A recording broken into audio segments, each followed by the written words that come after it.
فيديو النهاردة هنعمل اللاتيه وكمان هنرسم عليه. تعالوا نشوف هنعمل ايه. اول حاجة حطيت معلقتين من النسكافيه، عليهم معلقتين من السكر وشوية مية صغيرين. اللي ما عندوش مضرب نسكافيه تعالوا نعمل بقى مضرب كده بطريقة يدوية وسهلة جدا. شفاطة وقطعتها كده من الجناب، وهبدأ اللي انا اعملها بالشكل اللي انتوا شايفينه.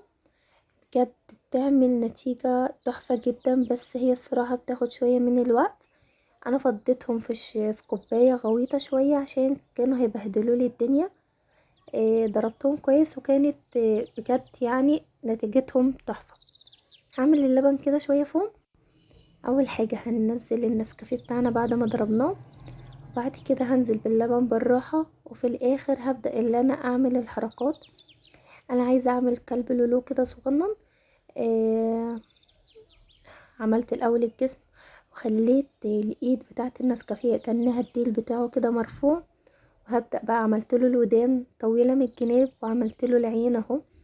كمان رسمت له بالنسكافيه البق كده والشنب، وكان شكله جميل قوي وكيوت قوي. وياريت الفيديو يكون عجبكم.